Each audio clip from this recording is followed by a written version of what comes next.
Support for WPR comes from 4imprint, providers of promotional products for businesses, including embroidered apparel, trade show items, and logoed business gifts.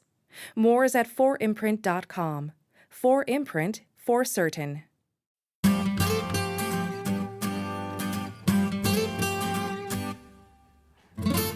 Welcome to another edition of Garden Talk. Larry Mueller here. Thanks for joining in today. We're taking a look to begin the show at managing the water in your garden. Melinda Myers is back with us to share some of her vast gardening knowledge. She's nationally known gardening expert, TV and radio host, author and columnist, have written over 20 gardening books. Always great to have her stop by and visit with us. As we talk with her, I hope you'll join in. You may have a water question, maybe some water method that you use that you wish maybe you could improve on. Do you have some questions about handling runoff? What would you like to know about watering correctly? And other gardening questions, you're certainly welcome to join in with those as well. The number is 800-642-1234. 1-800-642-1234, or send an email to talk@wpr.org. Melinda Myers, welcome back. Great to have you with us again. Always a pleasure, Larry. Seems we rarely get the right amount of rain at the right time, so how do we know when to water our plants? You know, that's a great question. Last year was a perfect example, right? I was monitoring the water in my garden like so many gardeners do, and we had 8 to 9 inches a month from March through July, and then it just dried up the end of the summer into fall. And so a simple rain gauge is an excellent way. It doesn't cost a lot of money. You can make your own or just purchase one and measure the amount of rainfall, because so often it's very spotty. I remember, and I think all of us shared those stories when I talked to gardeners, you watch the clouds come in when the drought's here and it just parts by your property, right? Yes. And so sometimes people ask when I say, well, how much rain have you gotten? And they're like, well, don't you live here? And I'm like, well, yeah, but it might be different for you. So monitoring the rainfall. Now, young plantings, you need to check, and pretty soon we're going to be working in the garden, pretty soon. And so you'll need to make sure you check the soil moisture. If you have heavy clay soil, your soil dries out slower. If it's cool, it's going to dry out slower. Fast-draining, rocky, sandy soil, it's going to dry out quick. And some plants need more water than others. So always check the soil moisture. Check it every few days for those new plantings once established. And it takes up to 2 years for perennials, trees, and shrubs to truly be established and develop that robust root system. You know, usually an inch of water a week is usually sufficient, but again, adapt it for the plant, your soil, and the temperatures. I had someone tell me that they used a corkscrew for testing the water in their soil. If you take a corkscrew and start turning it into the water, into the soil, if it goes down 3 inches before it hits kind of a hard pan and you can't really easily do it anymore, that's 3 inches of good soil that is sufficiently watered. You know, and it's a great, you know, we want to really soak. We want to get to that root zone. So typically we think 8 inches deep to moist, but it's always good to check. I've used the screwdriver, but I have a few extra corkscrews. Maybe that's a great way to repurpose that item. So thank you for sharing that. Oh, boy. Let's talk about using the hose. What are the best practices when using a hose? You know, if you can use a watering wand and water directly on the soil, or hook your hose up to a soaker hose or drip irrigation where you can apply the water right directly to the soil, that's best. But I know sometimes I use a sprinkler because I have big garden areas to water and I don't have a built-in irrigation, and I try to only water when I absolutely have to. So if you're going to sprinkle with a hose, you want to water early in the day so that you lose less water to evaporation. The winds are usually less intense because, you know, you don't want that water blowing where it's not intended. And as the plants have a chance to dry off before it gets really hot, again, losing less to evaporation, and dry off before it's late at night and going into dark, so less problems with disease. And then the way to monitor that is, whatever you set your pressure at, set your sprinkler, put a few straight-sided cans around that area you're watering, measure when you get a good inch of water in there, okay, I cranked up the faucet to the highest pressure wherever. It took X number of minutes to water, and then I can move my hose and my sprinkler to another area. And then just recording that, because everybody's pressure is a little bit different, and so that's a great way to monitor and make sure that you've provided enough. And I heard Glenn Stanos, and many of you may remember Glenn is retired plant pathologist, and he says, and I'm quoting him here, Larry, in case you hear me, Glenn, I'm quoting you. He said, I use the old man's method. I take a shovel and I just dig down there and see how moist the soil is. No math required, no monitoring. I was like, well, I think that's not just for the old guys either. Here's another old guy trick. Don't turn on the water and then forget about it. Oh, that's great. And it's so easy to do, isn't it? And thank goodness we have alarms on our phones, at least for me. If I don't set my alarm, you're right. All of a sudden you're like, oh, no. It's 2 hours. Exactly. I'm sure I've applied enough. Maybe too much. Oh that's man. So funny. Well, mulch is a good way, of course, to help retain moistures. What kind of mulches do you recommend? I like the stuff that's free. So the leaves, fall leaves. When I lived in this city, my neighbor always said, I think they bring trucks and dump the leaves in our alley, which I know they didn't do. But the winds would always bring leaves, and I'd always have leaves. And so it's a great way to rake those into your garden beds. If your yard's big, put your bagger on your mower, mow them, because you don't want them matted down on the lawn, especially, when the snow is disappearing. I'd always find piles here and there, even if I raked in the fall. And then move those into the garden bed. And that's a great mulch. I have had such good success, and it's free, and it keeps it out of our recycling center. Keep it on your garden. Evergreen needles. I usually leave mine where they fall, and the reason you don't have weeds under your pines and your spruces is because the plants are shading that ground, reducing weed problems, but then the evergreen needles act as a mulch. And so some people will rake those out. At our We Energy Park garden, we have a lot of arborvitae, and those dead leaves build up the scaly needles. So we rake those out and use them as mulch in our annual plantings in the garden. So another free source. Wood chips, shredded bark. I like to use twice shredded bark if I'm mulching perennials because it breaks down quickly. And wood mulches, as you know, Larry, tie up the nitrogen in the soil temporarily, right? So great for trees, shrubs, pathways. But if you're doing it on perennials, it's so hard because we're, at least me, digging, dividing, moving stuff. And so by using the twice shredded, they break down quickly. Now, I know a lot of people are concerned about jumping worms when buying compost and mulch. And there's not a good cure out there for them. And so I know gardeners that have not purchased mulch for that reason. Another good reason to use what you have on your landscape. But I was reading the University of Maryland had a great strategy. They said lay down heavy plastic, put a 6 or 8 inch layer of that compost or mulch. Now you need room to do this in a sunny area, maybe your driveway, and then fold it up so you've got kind of a pocket of plastic. Leave it heat up in a sunny spot. When the temperatures are 105 degrees for 3 consecutive days, they found it killed the eggs, cocoons, and any adults of the jumping worms. And I thought, that's a great, right? A great strategy. Cool. So you don't want to add more. If you have them, that's the last thing you want to do. And if you don't have them, you certainly don't want to bring any new ones in. Yeah. Are you free of jumping worms? I'm afraid not. I found them in one bed, and I know, and so I change my boots, I clean my tools. I have really sandy soil, and I think that has helped kind of contain them.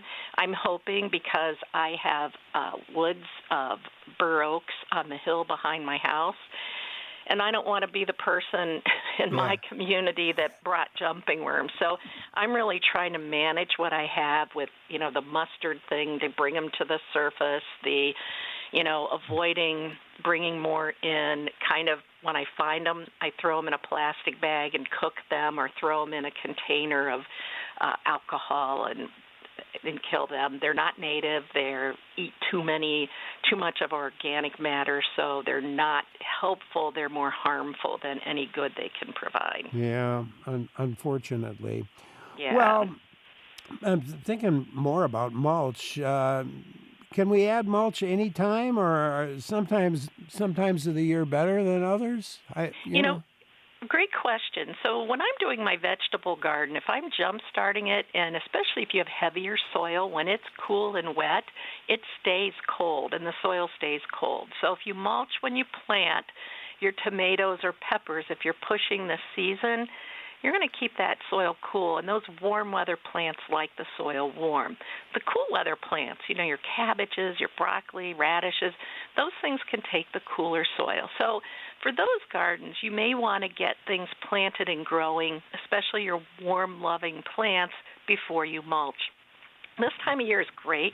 If you have perennial gardens, leave the debris standing for a while, but, top dressing with compost or adding some organic mulches. Now, we've got a couple of nice days. There's not rain in at least the forecast where I'm living, maybe a little tomorrow, and it might be the time you can take advantage. The key, though, is not to overdo it, right? We always think more is better, but not always. So the finer the mulch, like leaves and evergreen needles, you only need an inch or two, and always pull them away from the crown of the plants. For wood chips, 2 to 3 inches. Now, a lot of people say to me, well, I don't like how wood chips fade to gray, and I don't think it's as pretty. And I saw a video where somebody was recommending, well, pull that off and replace it. I'm like, oh, no. You want it to break down, and that's a lot of money wasted.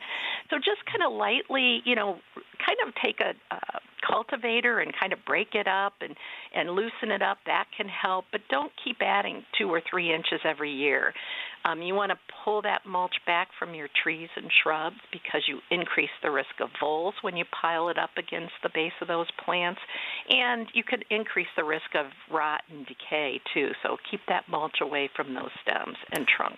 Melinda Myers, our guest today. Great to have her with us as we've been talking watering and mulching. We take other questions as well, and you can join in. Number to call, 800-642-1234, or you could email us to talk@wpr.org. Love to hear from you. I'm Larry Mealer for Garden Talk on WPR News.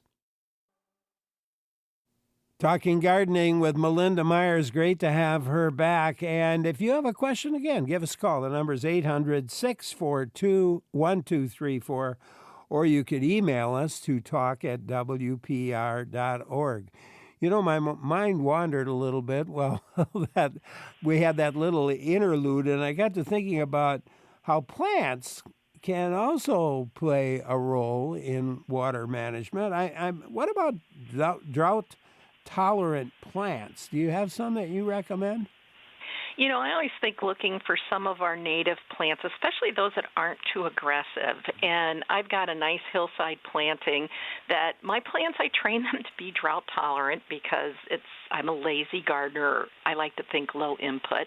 Once established, I really try to minimize my watering. So some of my favorites, Baptisia, which has a deep taproot, beautiful blue-green leaves. It's a big plant, 3 to 4 feet tall and wide, blue flowers the pollinators love. They turn into black seed pods, and in the winter, they just kind of rattle like wind chimes, those wooden wind chimes. Rattlesnake Master attracts a wide range of pollinators. It has leaves like a yucca, round, small flowers, white flowers, blooms for a long period of time. Wild quinine.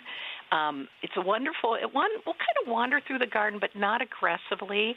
The flowers are tiny, but they're in large clusters. It blooms for several months, big leaves, and just a really nice addition to the summer garden bed.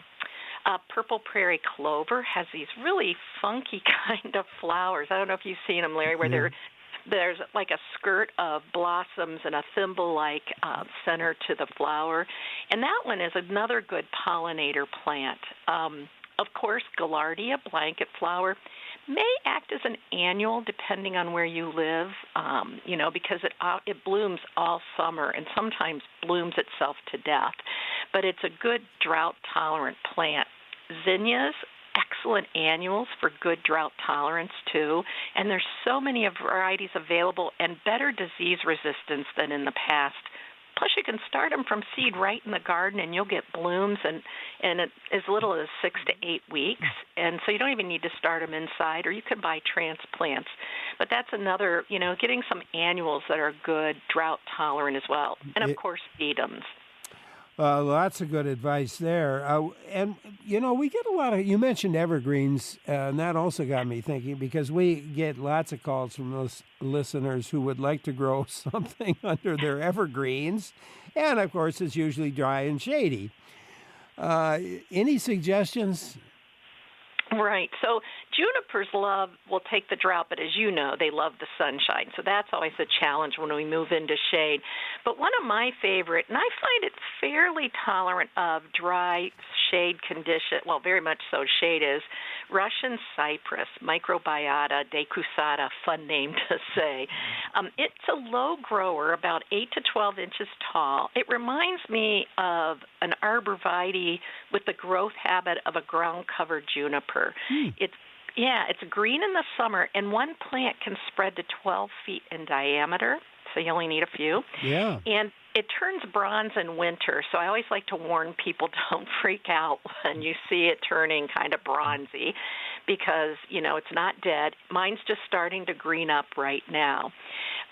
Boxwood is one you want to check out. Brian Huddleston, our UW plant pathologist in the diagnostic lab, he has a good handout on those boxwoods resistant to boxwood blight, which we want to make sure if you're adding them. Get them established. They want to be properly watered in the fall, so they go in with plenty of moisture in the soil going into the fall. There's a new gen group of boxwoods that are out of Canada that have good boxwood blight as well. Again, when we're talking evergreens in general, the really key is you want them looking non-stressed before they go into winter and fall. We had a dry fall last year, and so making sure your plants, all of them, but especially those like evergreens, new plantings, moisture lovers, get sufficient water before the ground freezes. We have a note from Peter from Eau Claire, actually. Peter's going to visit New Mexico, and the Pueblo culture would plant vegetables in any depression in their dry land.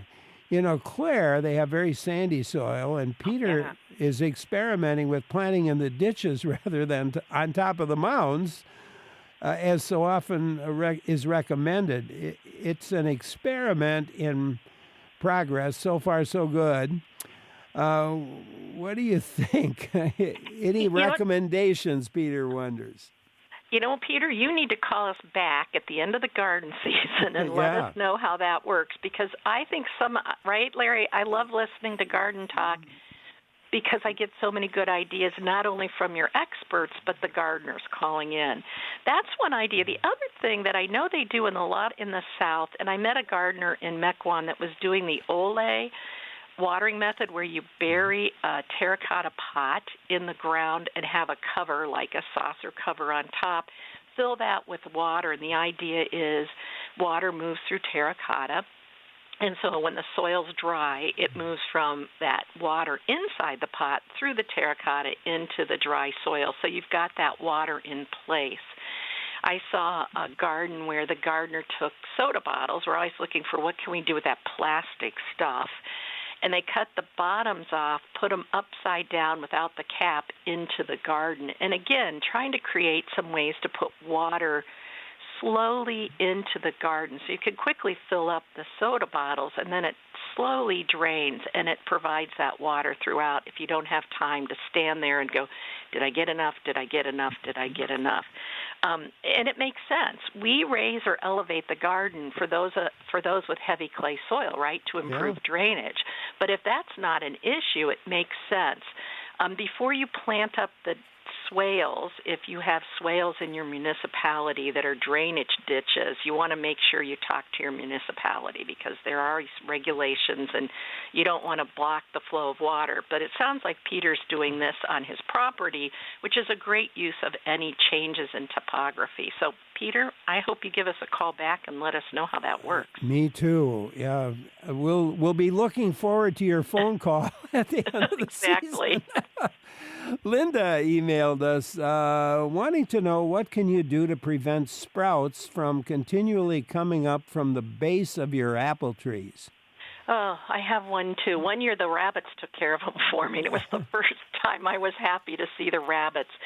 So a couple things. One, there are products called like Sprout Check, but what I've heard is they just stop where that sprout came up and just push it down the line. As you know, Linda, you don't want to, you have to be careful. If they are seedlings, you can dig them out. If they're coming off the roots, kind of pull back the soil and cut just right above that root, and that really discourages them a little bit more from regrowing. I have a pruner that I bought that's for removing, to use in the dirt because soil really dulls your pruning saw. So I don't like to use my good pruners when I'm digging down in the dirt a little bit and going to get soil on those teeth of my saw. I haven't found another good solution other than pruning them out and keeping after them, proper care, that type of thing. Some people will put they'll take metal cans and paint them black and put them over the suckers, and supposedly that will kill them. That's a whole different look, but it may be something you want to try. I believe you'll make your neighbors wonder, and there's some value in that. Well, I've got some black spray paint. I might give that a try. Oh, man. Susan emailed, do birds eat jumping worms, since jumping worms came into the discussion? Thanks for asking that question. And what I've seen so far and read is that because when you pick them up, they kind of just thrash around, that a lot of the birds are intimidated by that and not eating them. Now, will there be some adaptive behavior? Perhaps. I know UW-Madison Landscape Arboretum had a really good, I think his name is Brad Herrick, and I apologize to him if I got his name wrong, did a great webinar on jumping worms and went through a lot of the basic information. So if you're not familiar, that's a great one. DNR has some information as well. But I haven't seen that animals are eating them. And if someone's seen differently, please let us know. It's hard to keep up with all the research going on. Yeah, and I don't have jumping worms yet. I'm very jealous, but that's good. I'm happy for you, Larry. Yeah, and I can't remember anybody saying they've observed a bird eating jumping worm. Right. So, well, we'll keep it, hopefully there'll be some adaptation by the animals to help the birds and the turkeys to help us deal with them. We'll take some calls now. You can join in. The number's 1-800-642-1234. It's 800-642-1234. Or you could email us. The email address, talk@wpr.org. And Larry in Rice Lake will give you a chance to join in. Hi, Larry. Hi, Larry and guests. This is like a bit of a follow-up to the shoots coming off the bottom of little babies in the apple tree. I have an apple tree I just noticed that's about an inch. The trunk is about an inch in diameter. It's only a year and a half to 2 years old. And the rabbit damage took all the bark off for about a foot up. What can I do to the tree to prevent that from decaying or dying? Was it all the way around the tree? Yeah. Oh. Yeah, and so one of the and I hear you. I had a buck rub on a tree lilac, and they did. I've never seen the buck, from the top to the bottom all the way around. very disheartening. Now, if a lot of our apple trees are grafted, and so it might be a dwarfing rootstock, it might be a hardier rootstock, but it's likely different than the apple you purchased. So maybe you've got a Golden Delicious, for example. The rootstock may be something totally different. So you could wait and watch for see if suckers come up, but if they're coming up below the graft, then it's from the rootstock. If it's coming up above the graft, and that's usually, a bud placed into the stem above into the rootstock, so it grows from those hardier roots or dwarfing rootstock. The only problem with waiting to see is if, in fact, it isn't the apple you wanted to grow. In a few years, by the time you should get the apples, you'll have wasted that time. If you have room, I'm one of those people that I keep plants that are on their last leg going just to see, will they recover? How will they do? And you might, if you have space, you might want to do that and see. You might want to kind of carefully see if you can see that little knob that shows you where the graft is and see where the new growth comes, and if it's coming from from that graft, not below in the roots, then it's worth a try to just kind of wait and see. And Larry's right. I mean, I always wait when I see the damage to see, did they get clear through to the cambium? Chances are they did, but you've got nothing to lose by waiting to see. Sometimes when we have damage, either from cold or from animals girdling like you had, Larry, sometimes those buds have enough stored energy, so they'll sprout, and you'll think, yay, it made it, but the leaves only get about half size and die, and that's because they couldn't pull up any more moisture or nutrients. So, if you do get some growth, wait and see if it expands and if the plant continues to grow, and if it doesn't, nothing you did wrong. It was the rabbits that took it out. And I feel we all feel your pain. All of us gardeners have had that happen to us. Sorry, Larry. Thank you very much for calling. Appreciate your call. Well, Dave in Appleton has a question. Let's go there. Hi, Dave. Hi, thanks for taking my call. So I've got a question on how to get rid of bamboo. I know there's several varieties. I had the one that was very invasive, and it started growing 3-4 feet runners into my lawn. So I decided to dig it out and get rid of it. But those runners seem to keep surviving. How can I kill the runners and get rid of it once and for all?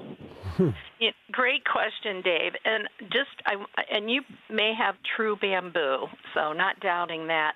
But I wanted to mention there is Japanese knotweed that a lot of people think of as bamboo. It's got kind of hollow stems, and it's got little ridges in it. So it does resemble bamboo in a way. The stems do. The leaves aren't narrow and long like true bamboo. I was lucky enough to go to Rutgers University Garden years ago with Great Lakes Gardener, and they planted bamboo wondering if it was hardy, and they had the same experience you did, Dave. And they said the only thing saving them is they had roadways around it, so it kept it contained. So a couple things you may want to do. Sometimes with these monocot-type plants, and bamboo's a grass, really using a total vegetation killer if you don't mind doing that. And you've probably found if it's in your lawn, you're regularly mowing it, and it's not working. So you may choose to spot treat. And I try to use very few chemicals.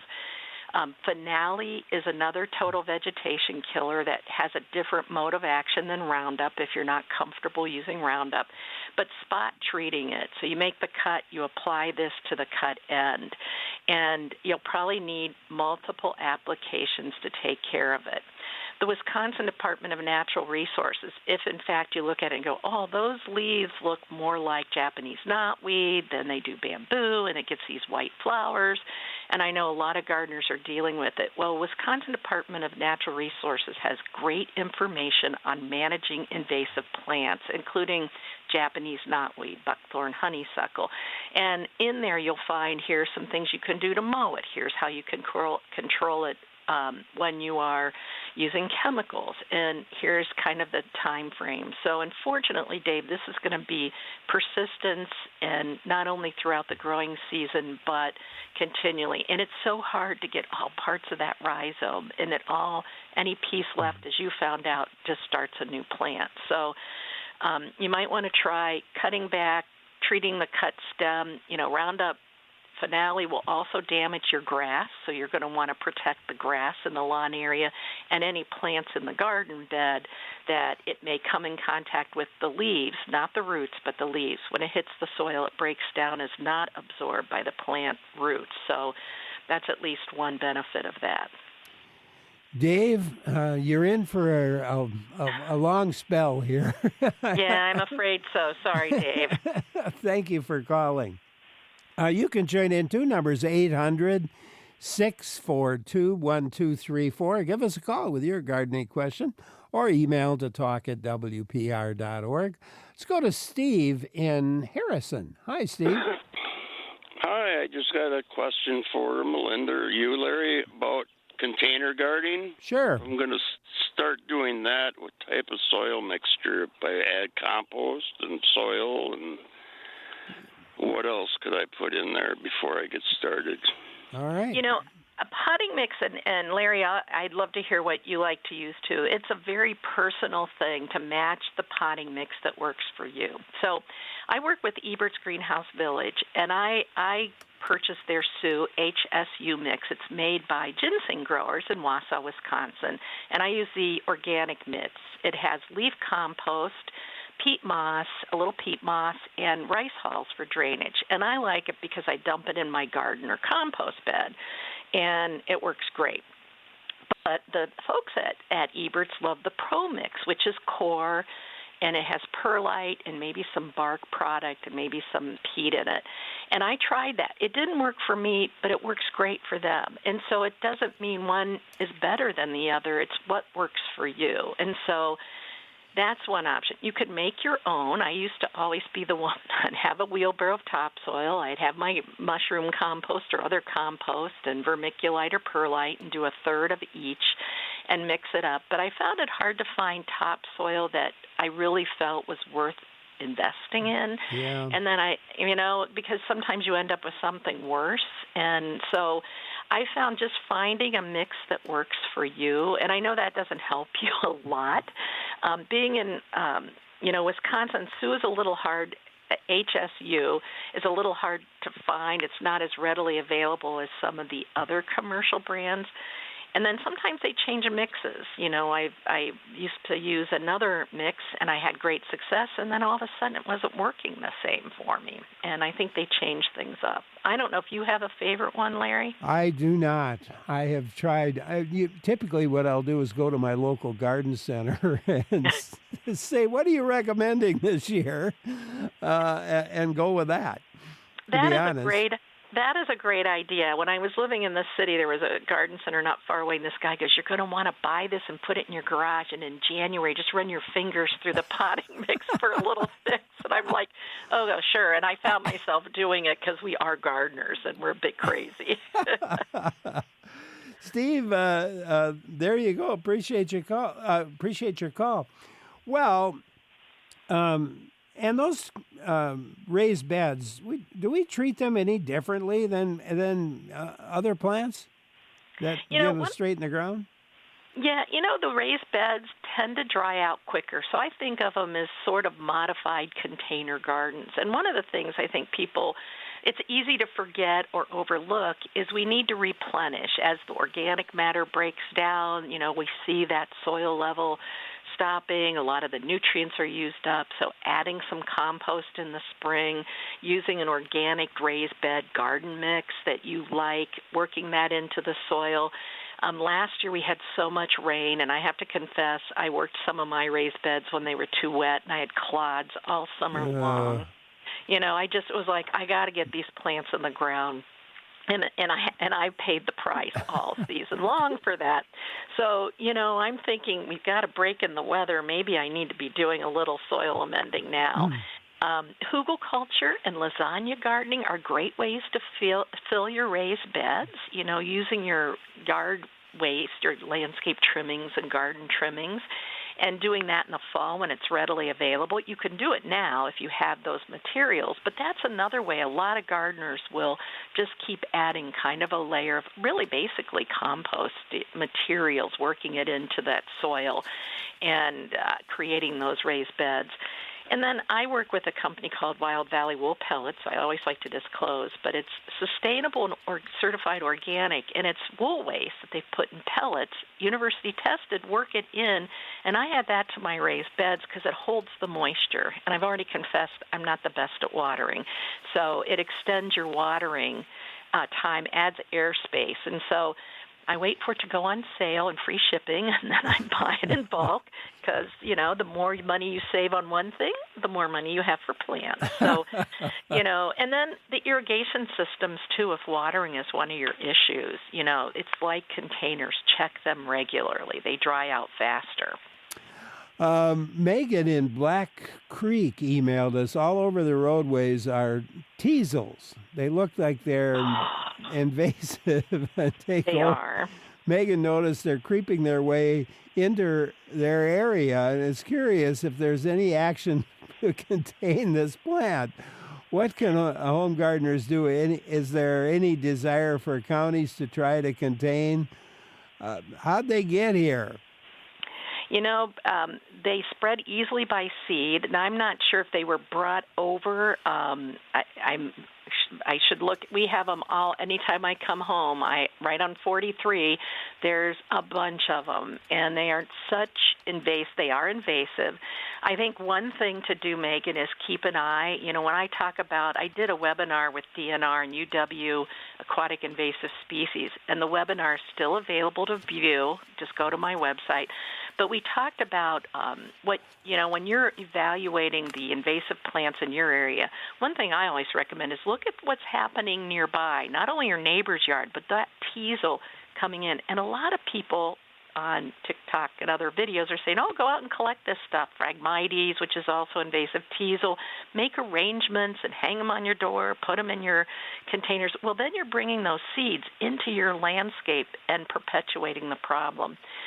For areas with small infestation, if you go to the Wisconsin Department of Natural Resources, there is a place for talking about invasives. If you see a new invasive population crop up, I think the teasels are so present and in such large number, I'm not sure there's the resources to manage them. So one thing we can do as gardeners is not add to the problem. I feel your pain, Megan. You can check out teasels on the Wisconsin Department of Natural Resources. I usually go Wisconsin DNR and then type in the invader I'm looking for. Easiest way to get the information. And that's one thing you can do, but really it's so pervasive that they're kind of concentrating on those things like the aquatics and some of them where they're new pop-ups and things that getting a handle, where there's money too. There are volunteer groups, Nature Conservancy and natural groups and nature centers that are trying to help manage some of the invasive plant species in different parts of the state. So you might want to check that out too. Okay. Well, I think we've got some breaking news here. Okay. Well, it's from Lynn, who is somewhere in Wisconsin. She emailed us. They have a community garden plot that has jumping worms.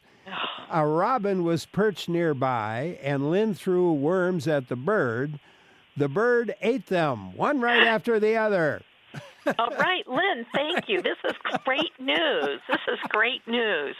So I got to get out there and next summer make sure I'm laying them out on the walker and a bowl for all the birds to come and munch on. Thank you, Lynn. And breaking news on Garden Talk is much more exciting than breaking news on my website. Oh, man. We had to do that. Melinda Myers, our guest today, nationally known gardening expert. It's always great to have her with us. And you can join in. If you got a gardening question, I hope you will. Number to call, 800-642-1234. Or you could email us to talk@wpr.org. I'm Larry Mealer for Garden Talk. Great to have you along here for WPR News. Larry Mealer here talking with Melinda Myers, our nationally known gardening expert. She's an extraordinary guest, and we'd love having her with us. Yeah, if you have a gardening question, I hope you'll join in. The number's 800-642-1234 or email to talk@wpr.org. And let's take a call. Bill in Spring Grove, thank you for joining in. What's on your mind? Hi, Larry. See, I'm interested in bronze Dutch clover. And the reason I'm interested in it is I have these Josta berry bushes, and the ground around the plants are barren. The ground is silt, loam, and it's easily washed away when it rains.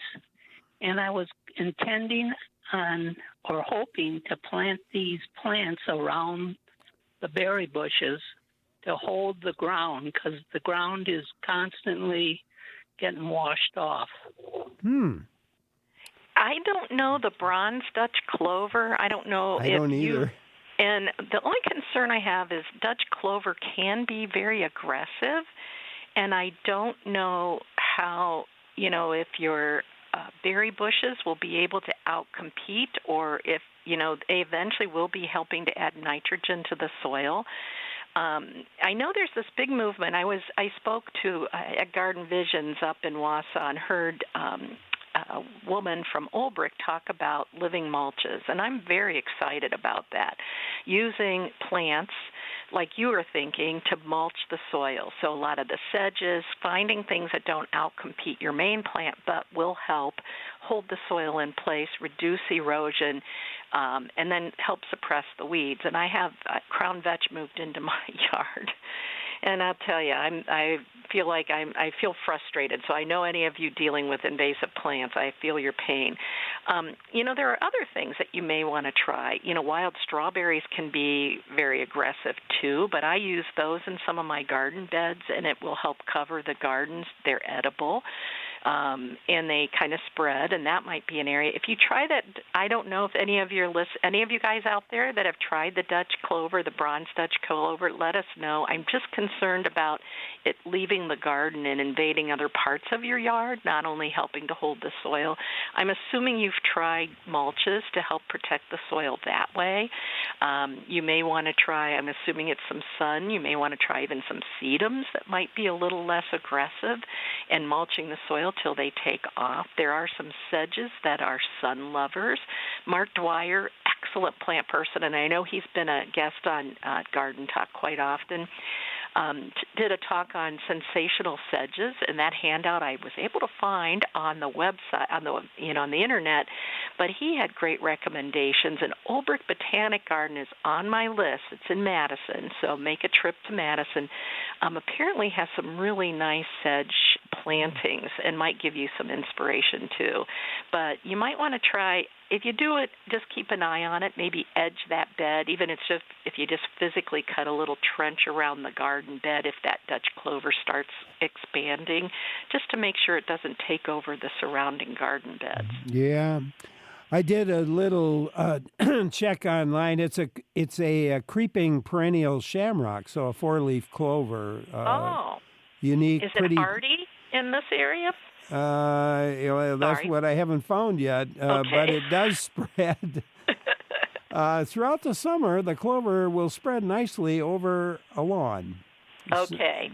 So It kind of keep that in mind. That may be more than you want, but it may be what you're looking for. So just, they recommend Dutch clover as a bee lawn, part of a bee lawn. But, if it's a sunny area and your soil, you said your soil is a silt loam, so pretty good drainage, you might try thyme, creeping thyme. It can be assertive, but it doesn't. I have it in one of my beds, and it's filled in my walkway, but it's easier to manage. But that might be another good one to help hold the soil if it's well drained and you get enough sunlight. Bill, there you go. Thank you so much for calling. Appreciate your call. Bill in Oregon emailed us. After many years of trial and error, Bill's found a handful of plants that thrive under their white pines and their junipers. So he's got the list. The Canadian ginger. Excellent plant. Yeah. Bellwort. Barrenwort. Oh, my favorite ground cover. Yeah. Mayapple. Another nice one. and wood poppy. And he says the failure list is much longer. Bill, thank you for sharing that, because I think a lot of gardening is about trial and error. And I've got an area that's pretty dry shade as well. And my May apples, I was just doing a webinar on plants last week, and I talked a little bit about bulbs that attract pollinators, and the recording's available to watch on my website. But I was reading about mayapple, and I didn't realize that box turtles, and there's some other animal that eats the fruit, and then they are very effective at propagating. Those seeds tend to germinate better that have gone through their system, but they're fun plants. And you want to make sure your wood poppy is not the greater celandine. Sometimes those common names can be misleading, and that can be very invasive. But that's a great list, Bill. I've had some luck with coral bells once they're established. I've also had some luck with Brennera brunera, which is Siberian bug loss. Blue forget-me-not-like flowers in the spring, and then I like the ones that are variegated that end up having nice leaves that brighten the shade.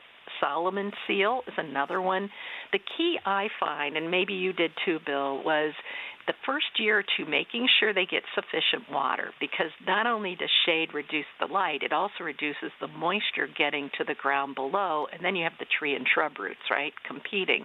So make sure you give them sufficient water when the first year or two, get them established. And I've had good success with those in kind of that heavy shade. So thank you, Bill, for sharing that list. That is really helpful.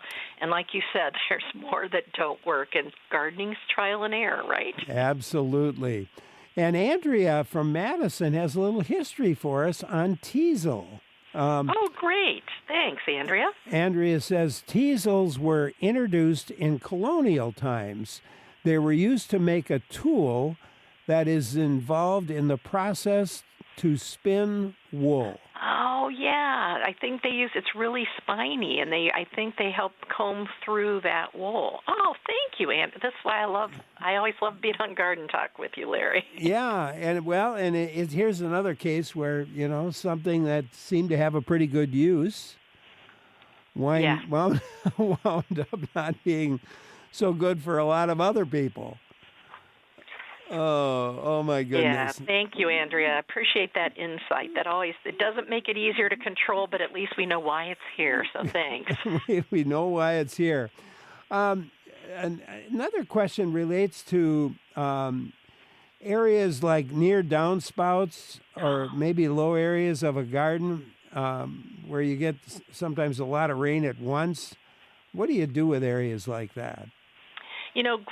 Great question. So one of the things, I'm lucky enough to be working with Milwaukee Metro Sewage District, who's really trying to help people keep water where it falls on their landscape without damaging their homes, reducing overflow into storm waters. And one of the things that we are trying to encourage people to do is run your water into a rain garden. And the Wisconsin Department of Natural Resources has a great step-by-step guide. And I've done several videos that are on the Fresh Coast Guardian's website on how to install a rain garden.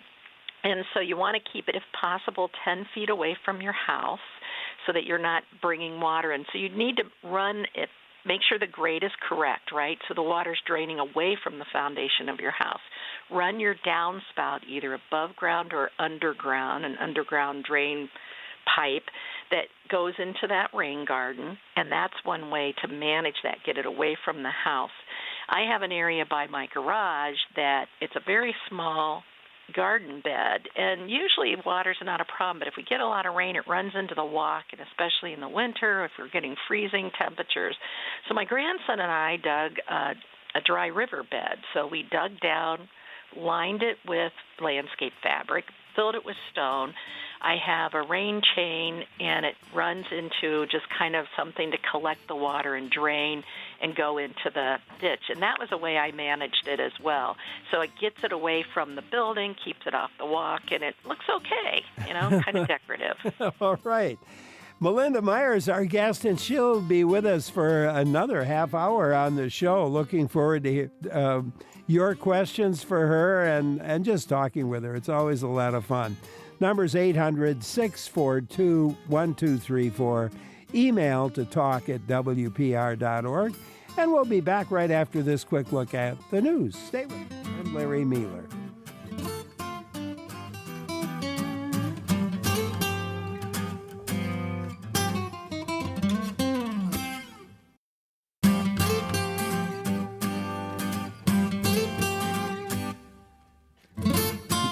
You're listening to Garden Talk. Larry Mueller here. Great to have you with us today for WPR News and Garden Talk, and our guest, Melinda Myers, back with us, our nationally known gardening expert who does so much for the state of Wisconsin and way beyond with her knowledge and with the information she shares about gardening, and she has some great gardening ideas and techniques. Fun to have her along. And you can join in. The number's 800-642-1234 or email to talk@wpr.org. Melinda, we have a call from Sue in Greenville. So let's go to Sue. Hi, Sue. Hi, Larry. I have a tough question for Melinda. My grandson bought a house on a lot in the city, and his entire yard is coffee grounds. I'm sure it's from the jumping worms from several years ago. The person who had it before had all kinds of plantings. There's no way they could have done it themselves. So I'm wondering how you can renew this coffee ground soil. So you mean the soil itself just looks like coffee grounds? Yeah, I'm sure it was jumping worms. Nothing lives in it right now. No ants, no other worms, nothing. Are the how are the plants doing? Mostly different kinds of yew and a few trees, and they're okay. So a couple things, the problem is here he can probably find out if jumping worms in fact are the problem, or let's hope maybe they just didn't take care of the soil. That would be much better, but you're probably right, Sue. And I, off the top of my head, but if you Google mustard irritation mix for jumping worms, what he may want to do is, once we start getting warmer weather, the adults usually start coming up May, June, depending on how warm, the winter, turns to spring and summer. And then you apply that on the soil. That brings them to the surface, but it also brings the earthworms. And then you can collect those and get rid of them. It doesn't control it, but it will help him determine if, in fact, that jumping worms are the issue. There is a product called Botanigard that is labeled for controlling jumping worms. It's only like a 90% success rate from what I saw. And the problem is, then if your neighbor has them, they can be moving in and you don't get all of them, but you might, that might get him ahead. If he adds any more compost to help amend the soil, doing that trick, I don't know if you were able to hear when we talked about the University of Maryland. That's a great, if you do University of Maryland jumping worms, you put a sheet of plastic on the ground, put the compost, make it into a little plastic pocket, cook it for at least 3 days at 105 degrees. They've had success killing, so he's not adding more. And so that's an important thing, to do that with the compost or mulch. I know it's really putsy, but it's, if you've got them, you don't want to increase the problem. Those would be some things. And I'd also suggest he checks out the University of Wisconsin Landscape Arboretum webinar on jumping worms. And I think that's still available. Yeah. And so that would be another place that might give him some understanding, too. I think we just need to keep watching for any new news on these. Some people have been living with them for many, many years. A friend of mine, I know he was a guest here, Ed Lyon, used to be work at Allen Centennial and then went to Iowa for a while. He's now in Pennsylvania, but he was saying, people out here have been living with jumping worms and just finding the plants that tolerate that. And I know UW-Madison Arboretum has been doing some surveying. I haven't followed up to see, he was asking who's having success, what plants are surviving, so that maybe part of what we do is adapt the plants we put in the ground as well. So, you've motivated me, Sue. I need to do a little more jumping worm research myself to see if the UW-Madison Arboretum has come up with any planting suggestions for those with jumping worms. Yeah. Sue, thank you very much for calling. Appreciate your call. Jane wonders, do you have a rain barrel? and what? And if you do, what are some good tips for picking one out? Great question. If you are in some municipalities, so I went to Lakeshore Brewery had a deal where you could buy. They had food grade 50-gallon drums. And so one of the things they were doing is you could buy the hardware from, I don't know if they still do, so if you're in the Milwaukee area, call before you go there with your trailer. But we picked up quite a few. And so it has all the hardware to set it up and make one yourself. And I think the barrels were $10 a piece. I don't know if they're still doing it. Some municipalities offer discounts. Some places, I do have some prettier ones, you might say, that I've purchased like from Gardener Supply or other places. And so you might check those out. Some, like Milwaukee Metro Sewage District, no longer sells them, but some municipalities will offer some at a discounted rate.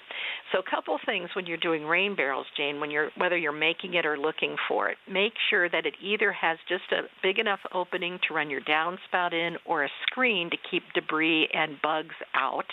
I usually toss in a Summit mosquito dunk, so that takes care of any mosquito concerns for 30 days. And then make sure the spigot is low on the ground so that, you don't end up with a lot of stagnant water in the bottom. And Fresh Coast Guardians has a great video on installing the rain barrels they recommend and then winterizing them, because that's a concern for us here, and how to manage, okay, so now you're taking it away for the winter. You've got to reconnect your downspout so that you're getting the water to go away.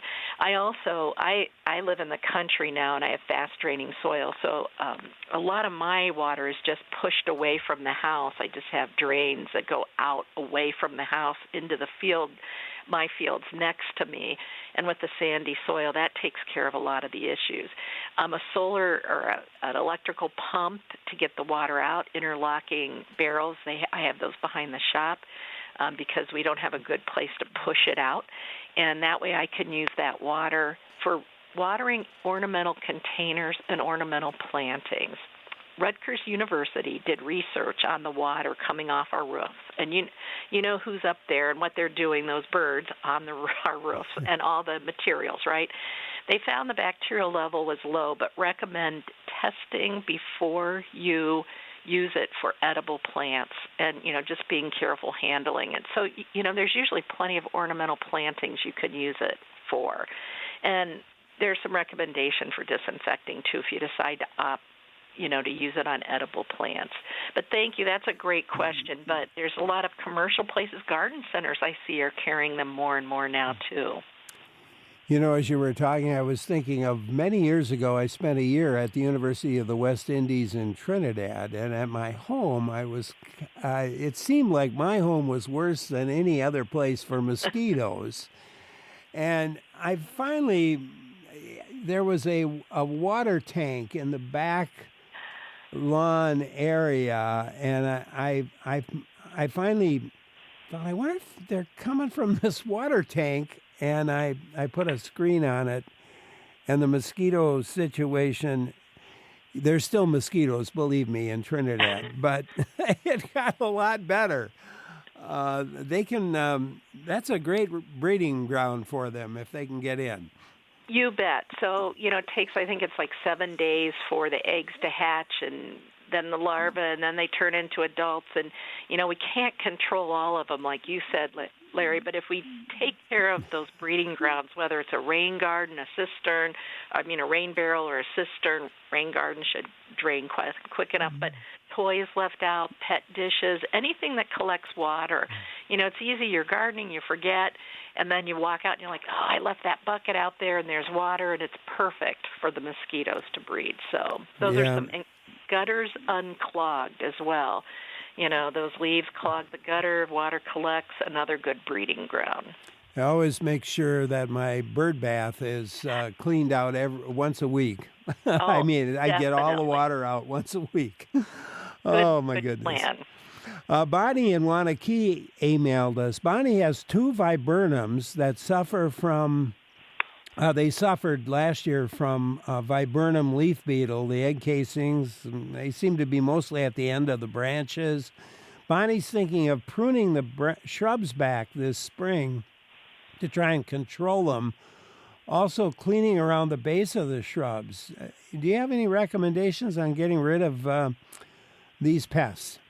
Viburnum leaf beetle attacks our native viburnums. I've been lucky so far. I have several arrowwood viburnums. I love them for the pollinators, and the birds love the seeds. I think the birds are helping me because I see them in my one by our house, always kind of looking for something to eat on the stem. So I'm hoping they're taking care of them because the adults are laid in that stem. And then when they hatch, the larvae come out. Well, the eggs are laid. When they hatch, the larvae come out. So using a spray like year-round spray oil, a horticulture oil, the benefit of those horticulture oils, those lightweight oils, is they dry. Once they're dry, you won't have a danger of frost cracking like you can with dormant oils. Plus, you can use it once your plants are growing. They have to contact either cover where the eggs are in to suffocate, or as soon as you see the larva, taking care of that. The good news is, as long as you don't hit the good guys, the pollinators, and they're usually, feeding on the leaves and the stems, so if you get them early, and that will take care of it. UW Extension has a great publication. So, UW, and I don't know if it's still Extension. I know you guys have gone through a name change. We still have Extension. Okay, so UW Extension, viburnum leaf beetle, I think that's probably what you have. It's got great detail on timing, when to take care of it, products that work. And I tend to like because I got the birds in there, right? And I know they're helping me. So I haven't had to spray yet, but I'm keeping an eye on things and honestly not adding more native viburnums until I kind of see how things are going to go. Dana emailed us. Dana is revisiting planting in a full sun island garden that has perennial bulbs and a few shrubs. It'll take a few days.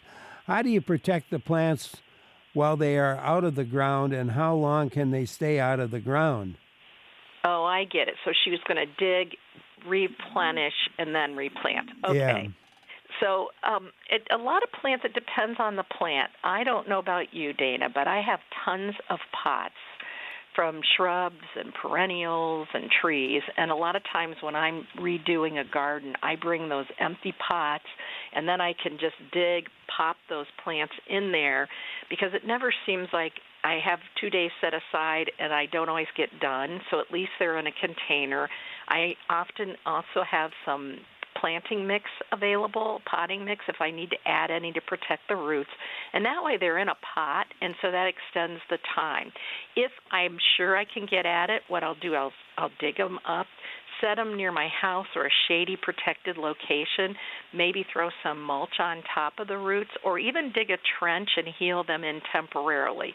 If it's just a day or two, they're probably fine. You could even throw burlap or something over the roots just to protect them from the sun, or a little bit of compost wouldn't hurt, but in a sheltered location. I've had a hostas when I worked for Extension years ago, and I redid a garden bed, and I dug all these hostas up, put them in a shady spot, and it was a week later. They were not the expensive ones, though. I would never do this with the expensive ones. Put them in the ground, and they were fine. Now, hostas are pretty tough. Some plants, especially those pricey ones and the more hard to find and rare ones, I'm a lot more careful with. So, if you can get them out and back in, you'll have good success. I find the pot thing works for me because I can easily, if I don't get around to getting them back in, It gives me a little bit of security. Well, I like that idea a lot. You know, we have a number of other questions here, but I wanted to know what appearances you have coming up, and be sure to get that in before we close out today. What do you got coming up? Well, I really appreciate it, Larry. I'm still doing lots of webinars, and even though in-person is always great, webinars allow me to keep touch, and no one has to get dressed up, and they can, have their favorite beverage and watch. So coming this Wednesday, I'm doing Be a Water-Wise Gardener, and that's a webinar at 6:30. On the weekend of the 22nd, 23rd, 29th, and 30th, I'm speaking at the Realtors Home and Garden Show, and I'm speaking about flavorful and beautiful container gardens, affordable landscape renovations. On Sundays, I'm doing Be a Water-Wise Gardener, and so talking about some strategies, which I've added a few ideas now that I've talked to you. That corkscrew's going with me for that. The last week in March, I'm speaking about succession and succession planting and rotating crops, sponsored by Ebert's Greenhouse Village. And then we start our library program. And I'm so excited. We Energies is sponsored once again, and I team up with Wisconsin Public Libraries and the public libraries of the UP of Michigan, but everyone is welcome. And so we just shot the video on starting plants from seeds, and we have an activity guide. I'll do a webinar on April 2nd, one in May, one in June, have new videos, and all kinds of content on my website. It'll be right on the homepage. Click. And, who better to partner with than our public libraries who do so much? And I really appreciate their partnership and We Energy support as well. So check out my website. I got more webinars coming up. And I love if you join me on webinars, thank you. And if you see me in person, say hello, because then I have a face to know that you're hopefully watching me, so I can picture somebody in the audience, so to speak. And that Realtor show is in Milwaukee? Sorry, yes. It's in Milwaukee at the State Fairgrounds. And so it's a great opportunity if you have home repairs. I'm doing some building, doing some changes. As a homeowner, don't we always have a project? So yes. I usually spend time between my talks looking for things I need help with too around the house. So, and your guest, I have to brag about Aquatica. The owners are former students of mine. I can take no credit for their expertise, but they do an amazing job on water features and usually have some really nice displays at the Realtor Show, at other events, and great gardens around the state. Yeah, looking forward to talking to them in just a little bit. A few more questions for you. What's the cheapest? That's something we already talked about. Elaine emailed us. They have a small area behind her garage that gets only morning sun. And Elaine's tried to get some plants to grow there, but they don't do well. Is there a small herbaceous plant or shrub that might fill the space? Area is about 3 square feet only. Oh, it's very small. So all of those plants that our friend Bill recommended are very shade tolerant. That might be an option. There's a plant that I grew in Milwaukee. I haven't planted it here. I'm just west of McGuanago now. But it's Corydalus lutea. I don't have a common name, Corydalus, Corydallis, lutea. Yellow flowers. I grew it in the shade. I grew it in some part sun. Once established, it does reseed readily, so it would be one that might be a little hard to contain. So keep that in mind. That I don't know if the epimedium is one of my favorite dry shade plants, but it only gets about 6 inches tall. And what's nice about it is when the leaves emerge, they have a red tinge and they bloom. The flowers disappear. The leaves are heart-shaped on wiry stems, so very neat texture. They turn red in the fall and then dormant in the winter, so that's another nice one. Excuse me. He also mentioned May apples. A lot of our spring ephemerals, they need that light early in the day, but Canadian ginger is very drought-tolerant. At least would cover the soil, and those might be some good options, too, looking for some of those native wildflower plants that emerge early.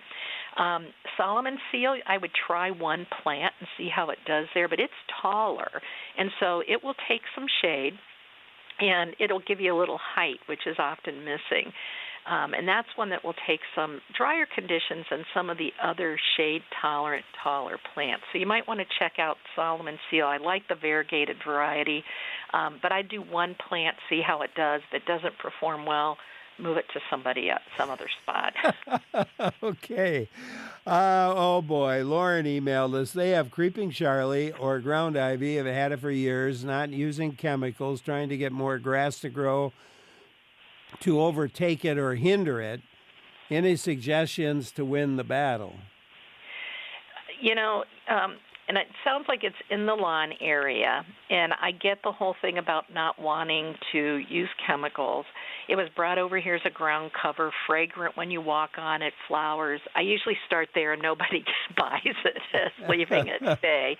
University of Wisconsin actually did the research and found that using the broadleaf weed killers, and I know you're choosing not to do that, but that might be an option.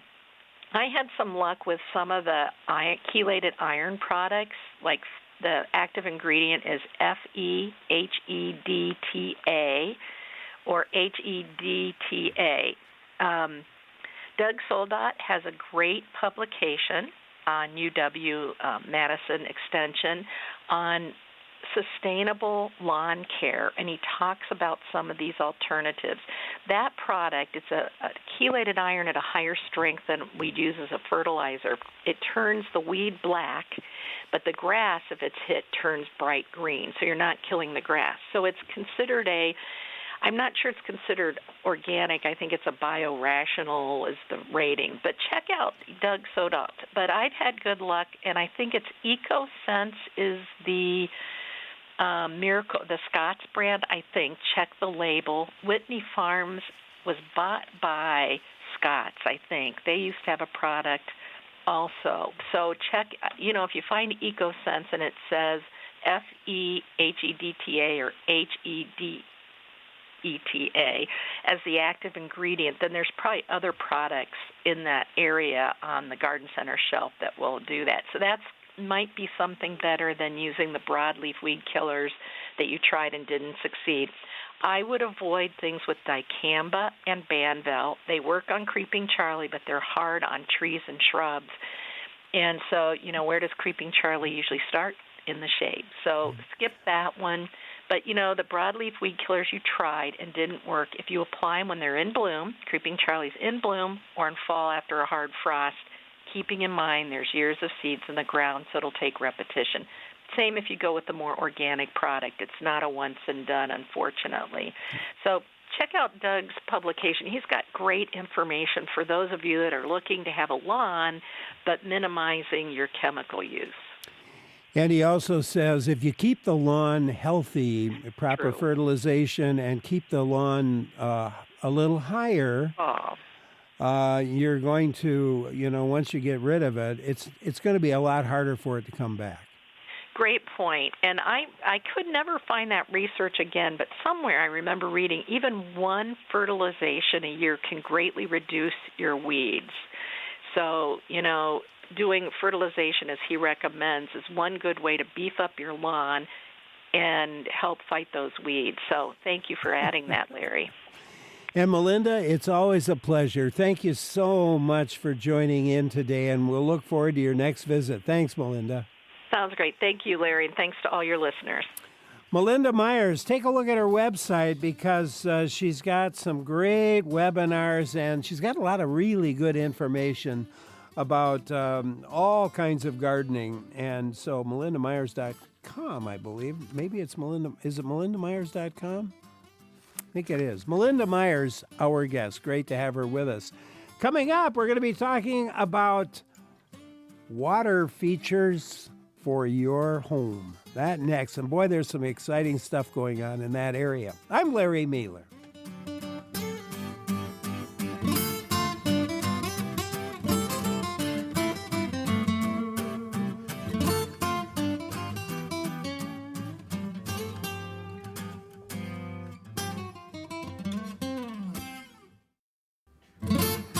Great to have you along here for Garden Talk. Larry Mealer here. And we're going to turn our attention to water features. You know, with a water feature, you get sometimes some relaxing sounds. It's certainly you're going to attract some wildlife, maybe increase your property values. And our guest, Chris O'Connor, can tell you a whole lot about them. He's the regional service manager for the Madison area at Aquatica. It's a company that's been installing and caring for water features for quite a long time now, and we'll talk with him about how to plan, install, and care for a water feature in your garden area or your lawn area. Have you added a water feature to your landscape? Do you have questions about where to place a pond maybe on your property? What would you like to know about caring for a water feature? Love to hear from you. Give us a call. The number's 800-642-1234, 1-800-642-1234, or send an email to talk@wpr.org. That's talk@wpr.org. Chris O'Connor, welcome. Good to have you with us. Yeah, thanks for having me, Larry. I appreciate it. Let's talk about Aquatica first, the company. It's been around for a while. How did it get started? Yeah, so we've been around for 25 years now. Dean Pepito started the company. He's still ever present with everything we do. And, we've been going for 25 years. This is year 10 for me, so I've been around for quite a while. And we just have a really experienced staff, low turnover. So definitely good people in place, and we're really the only one that does water features now in the area, so really in the state. Well, it's, you do some amazing work, but maybe talk about the services you offer. Yeah, so we have all sorts of services, so we're pretty much a one-stop shop. We go anywhere from like design and installation, we do maintenance, we do repairs, and actually have a full-service retail shop as well in Wales. And where's the store located? Yeah, so it's in Wales, Wisconsin, which is near Delafield. If you go like down 94 towards Waukesha, you turn off on 83. We're about 5 minutes down the road from there. You mentioned on the website that your craftsmen are trained by Mother Nature. Do you explain what that means? Yeah, definitely. So we do company outings where we actually go up into northern Wisconsin, up into the UP, and we get to see all these natural waterfalls. And they're crazy impressive, things that, taller than buildings, and, but the little details on them is really one of the unique things where, maybe the water hits one rock and cuts back a different direction and then flows back the other way. So, we do those outings. And every year is different. You look at water in nature, and maybe there's a piece of wood or driftwood that's dammed up an area, and it changes the flow completely, or a little bit of washout in one area. So even if you see the same features in nature year after year, there's a lot of things that change with them. Or it's a really rainy spring, so there's more flow in a certain area. So that's one of the biggest things. Just seeing what water does in nature and trying to bring that to people. And you do that every year. You take a little trip. Yeah. It's a fun one. There's tons of different waterfalls up in the northern part of the state. Definitely a recommendation. If you have a weekend off, we make it a couple-day trip where we just kind of go hit a bunch of different ones each day. So, and it looks like what you learn, you kind of try and incorporate into your designs. Yeah, absolutely. Bringing nature, right into people's backyard. Is it a common mistake? Is it a common mistake just to add a water feature that, doesn't look like nature made it, kind of? Yeah, there's all different types of water features, and you could even say like a bird bath is a water feature in one sense of the way, where you're bringing wildlife in. It's definitely important. We always strive to make things look as natural as possible, and we want the water feature to look like it's been there, and the house was built around it. So you can do a lot of different things with them, but the cool thing is it really can bring tranquility to your backyard. So yeah, what are and the benefits? I think I mentioned a few of them. In your mind, what are the benefits? The sound of water is just so relaxing, and it's really one of those things that you might not truly appreciate, or think how beneficial it's going to be, but to be able to come home, from a long stressful day and just listen to the sound of water, watch your fish swimming around in the pond, or the frogs hopping around, and some of the plants you can do in the water are just phenomenal. So there's a lot of relaxation that can come from that, especially in our busy, hectic days that we have. I had a friend who has put in a pretty nice water feature. Maybe, I'm not even sure, you guys might have done it, but he was surprised. He said they're nowhere near any other water, and yet somehow he wound up with frogs. Yeah, it's crazy. I just saw a frog in my pond this morning. Actually, they're awake already from the winter, and they, you put water in, and sometimes it's a day or two later, and the frogs are there, and you're like, where did they come from? But they find the water, and they're a lot of fun to have around. Oh, it was absolutely amazing to him. He couldn't figure out how it was possible for them to find it, to find that water. Well, I've noticed on your website, and we'll talk more about this as we go along, is some of the most beautiful setups that I could ever imagine. But and you've got large ones and you've got small ones though too. You can somebody with a backyard in the city of Madison could have one. Oh, absolutely, yeah. The cool thing about water features is that every single one of them is custom designed. So, we can use different stones. If you like, different textures, if you like sharp rocks, or you like kind of more smoother features, or if you want it to be more interactive.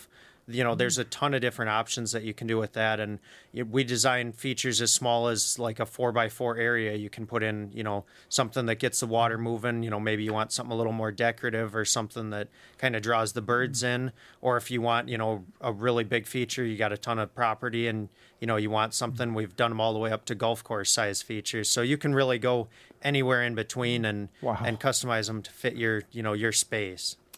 Marcia in Madison has a question for you, so let's go there. Hi, Marcia. Hi, Larry.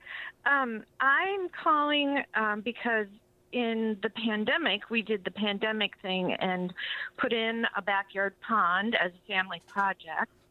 It holds about, I'd say, 200 gallons, and we created about a 10-foot stream, so the water was continually circulating. However, we can't control the algae in the pond. We do have some koi, and we just get this intense, almost like feather-like algae that grows in the pond, and I don't want to put a lot of chemicals in it because of the fish, and also because it really attracts a great variety of birds. So what can you suggest? Yeah, do you have any filtration on the feature besides for the stream? The pump for the stream has a filter, and I've also added aerators. Okay. And that I thought for sure that was going to work, and it didn't. Yeah. Did you? I'm just going to ask. Have you changed the filters? The filter? Oh my gosh! Yeah. Okay. We have. We've tried to the milk cart filter where you've got it all covered in the filters, and the pump is in there, and it's drawing the water through the filters to go up to the stream. Sure. Yeah, there's a lot of different ways. Most of the water treatments that we use are a natural thing, where they're not going to really affect wildlife. We try to stay as natural with stuff. So we always recommend like a beneficial bacteria or an enzyme to kind of eat the nutrients in the water that are otherwise going to feed algae. And plants are really good at absorbing a lot of the nutrients as well. You said it's a couple years old then with the feature? Yeah, I would say it's about 5 years old. Sure. And do you have plants in there too then? We don't. Okay. We don't. No.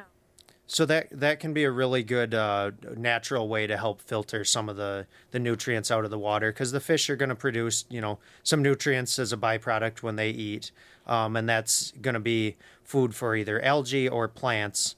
So if you have some plants in there and you add some beneficial bacteria, that'll kind of break down the nutrients. That's a completely fish safe. It's a natural occurring thing, but it kind of fluctuates throughout the season. So if you kind of add that as a supplement, it kind of helps keep the pond going well. And so the enzyme, what kind of enzymes would a person be adding? And I assume you guys have those. Yeah, we do at our shop. There's several different options that you can do depending on time of year. Some of the treatments are more effective. Over the winter, most water treatments really don't do a whole lot, so we don't really recommend doing anything until water temp's above 50. So we're getting towards that time of year, but right now it's a little tougher to manage, the water quality. But yeah, there's a lot of different bacteria and enzymes. You can actually get kind of all-in-one treatments now as well, and we have a lot of those at the shop. So well, now Marcia's in Madison, maybe a drive. Do you mail them, or can you mail them? Yeah, I mean, we can arrange for different things. So we're about 45 minutes from here is our retail location, so not too far of a drive, and we do have Saturday hours as well, so that's an option definitely. Otherwise, we can always arrange, a drop-off or something like that. So yeah. I'm just, as an aside, do you have any water features at your place of business, or? Yeah, great question. We got display features all around our shop. So we have one right when you come into the parking lot. We got one in the front of the building. It's kind of more of a formal feature with some decorative urns on one side of it.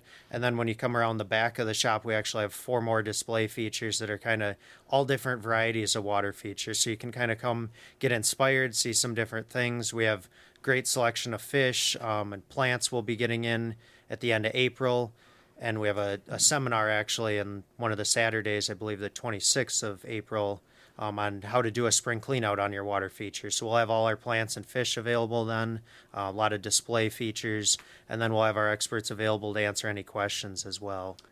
So, Marcia, you might want to make a trip down there, not far to get there, and you'll get some ideas and maybe be able to pick up some enzymes or whatever else you might need. Good. Thank you very much for calling. Appreciate your call. Chris O'Connor, our guest today, the Regional Service Manager for the Madison area at Aquatica, the company. I'm Larry Mealer for WPR News and Garden Talk. Great to have you with us here for Garden Talk. Larry Mealer here, and we're talking about water features for your lawn or your home area with our guest today, Chris O'Connor, Regional Service Manager for the Madison area at the company Aquatica. It's great to have him with us. And again, questions join in at 800-642-1234 or email to talk@wpr.org. Larry in Madison has a question. Let's go there. Hi, Larry. Oh, hi, Larry. Hi, Chris. Question. I have a small fountain in my garden that has a in-ground reservoir with a pump and then a tube, and then I have sandstones, or I call them sandy skippers, and they have a half-inch hole, and the tube, and they go over the tube, and then the water comes up and splashes down the rocks, which is really pretty. But the problem is over the time, those stones now have all eroded, and they need to be replaced. And I've tried drilling the holes, half-inch holes, so that they can fit over the tube, but I can't figure out how to do it. So question is, how do you drill the hole into these sandy skippers, or is there a place where you can just buy and replace them? Sure. So we definitely, it sounds like a kind of a bubbling rock type of feature. We do a lot of those. That's definitely something if you're looking for, repair on that or work on that, that's definitely something you could get in touch with one of our designers, and they'd be able to help you out with that. And we can kind of come up with a plan for that. So definitely something you can do. You can get really involved with them And if you want to, look at similar stones or different stones, that's definitely an option we can do. Yeah, so you have stones that Larry could replace. Sure. Yeah, absolutely. Use as replacements. Yeah, and some of them are going to last a little bit longer too, depending on the stone material. You can get some that aren't going to, kind of break apart as easily. So yeah, which stones work the best? Or let's put it this way: in those circumstances. Sure. I mean, it really depends on what what the location calls for. So we use some of the more angular stones, or like an aqua blue stone. It's got a really cool bluish kind of gray shade. If you want more angular, we work with most of the stones we use are native to Wisconsin. So like Rock River stone, that one will break apart a little bit more, but it's kind of a cream colored rock. You can do granite, field stone, fence line boulder. There's a lot of different types, of stone that you can use that are going to hold up a little bit more and can, really fit the space nicely. Larry, there you go. Thank you for calling. Appreciate it. Matthew in Stoughton, we'll go to you. Hi, Matthew. Good day. Great subject for today. Nice day like today. Got a quick question, and I'll take it off the air. Do you guys sell kits for a DIYer? Sure. Yeah, absolutely. If I wanted to do something? Yeah. Yeah, absolutely. Yeah, if you want to call into our shop, we can, kind of talk you through it a little bit, and then we can get everything together for you, let you know what all you need, and go from there. Yeah. So, and what's your number? Yeah, so our retail number is 262-968-5540. 262-968 5540. 5540. Yep. All right. There you go. Thank you so much for that question. Nick in Wausau couldn't stay with us. Nick has a suggestion for Marcia in Madison with the fish pond, where she was having some problems.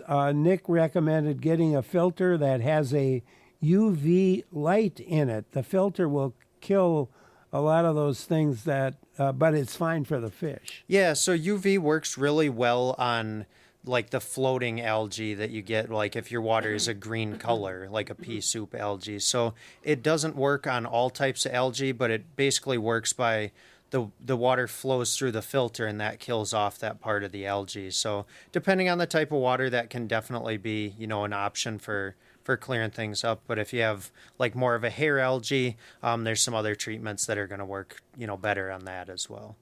What's the process of working with a company like Aquatica? What's that like? Yeah, I mean, every day is different, really. So that's one of the coolest things is, I could see 15 ponds in one day, or one pond in a day, or, if I saw 15 ponds every day of the week, all 15 of them could be completely different. They might be the same size and shape or in the same location in a yard, but every little bit about them is a little bit different. So it's really cool. You can really fit, every space differently, and, really bring people's visions and bring nature to each individual location. I would think because there might be trees, there might be no trees. Mm-hmm. There's kind of all kinds of things, different things that could take place there. If you're putting one in, typically, what are you looking for in terms of a place? Is it a full sun place? Is it shady, or doesn't it matter? You can really work with either. So the main thing with the sun is you're going to be able to have a wider selection of plants that are going to grow real well in there if you have full sun. There's some pond plants that do great in shade too, though. So it's not like if you're in the shade, you can't have any plants. You're really looking for a location that you're going to want to go out to and sit out by, maybe have a drink next to the fire or something like that. So don't necessarily tuck it away in the way far corner of the property. It's something that's nice to have by a patio or a deck, where you can really, view it from the inside the house, go out and enjoy it. So really the location is going to be based on a lot of things, but I wouldn't say that it matters too much if there's trees or no trees. We can work with any location. Eric in Cedarburg emailed, they have a tiny pond that they don't really do anything with. The previous owner had put it in with a liner and used to have a used to have a submersible pump and a couple of rocks for a waterfall, but it hasn't been in service for years. They've had bullfrogs, even leopard frogs in there, and want to clean it up and put the pump back in. What considerations should you think about when refurbishing it, maybe to not harm the frogs that have been overwintering in there? Sure. So that's, we definitely love frogs and love all the nature that comes by, the water features. The different songbirds, are awesome. The frogs, toads are going to be coming up pretty soon in the spring. So the cool thing about when you clean a water feature out is usually the amphibians actually kind of stay out of the way. So if you're, draining a feature out, cleaning it out, the frogs are going to tuck themselves into the rocks or climb into the bushes or something like that and under the plants and kind of find a safe spot. And then once you're out of there, they're going to crawl back in and be happy. So if you have like tadpoles or something that you're worried about, we do recommend, keeping some of that water, even if you do a drain and clean. And you can basically scoop them out as the water gets low, use a little small fish net, and they can stay in, in the water that you're saving to reuse. And then basically when you put them back in, you just want to acclimate them so it's not that they're going from a really warm or really cold temperature to the other. So that's really one of the main only concerns with frogs with cleaning a water feature out. Gary in Brookfield, your turn. Hi, Gary. Hello. Thanks for taking my call, Larry. Question I have is I've had friends who've had water feature. One had a mink show up and cleaned out the pond, all of the fish. Other guy had raccoons, and one had a heron show up. So what do you do about those kind of animals? Yeah, I mean, unfortunately, creating nature, you are inviting all the different animals in, and we like most of them. Mink and heron especially are tougher ones. I'll kind of address them one at a time. Raccoons really are only a threat for the water feature if it's shallow enough that they can wade in it.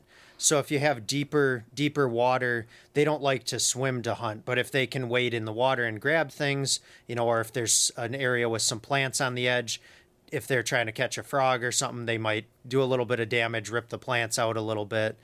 So depth is the biggest thing with raccoons.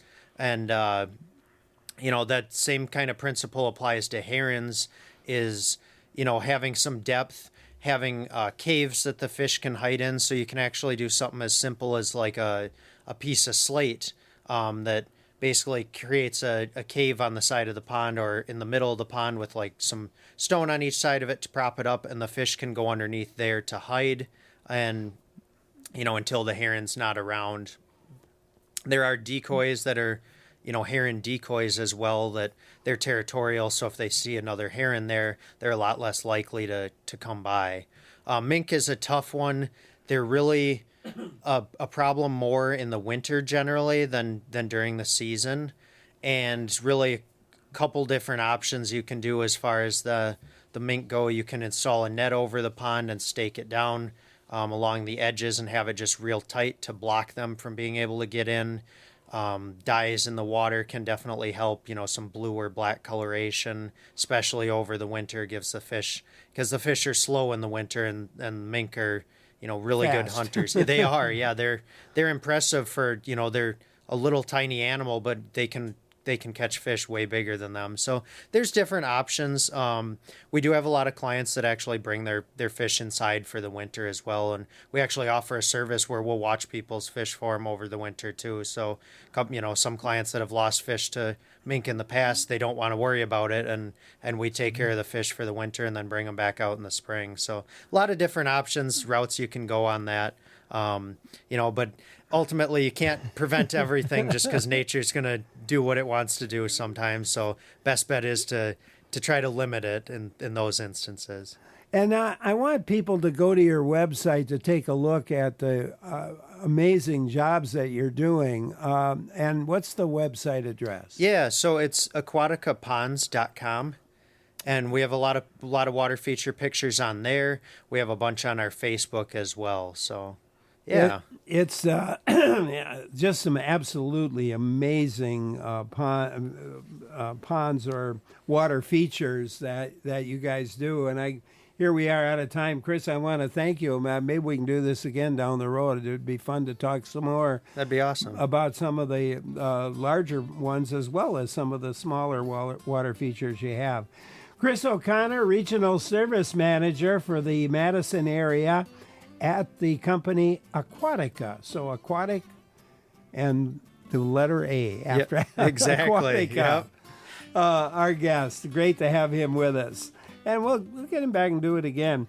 Big thanks to Clara Neipert, Joel Patnott, our technical directors, Lee Rayburn and Jeff Robbins. Our executive producer is Jill Nadeau. I'm Larry Mealer. Thanks for listening. Stay with us. Lots more in store here on WPR News.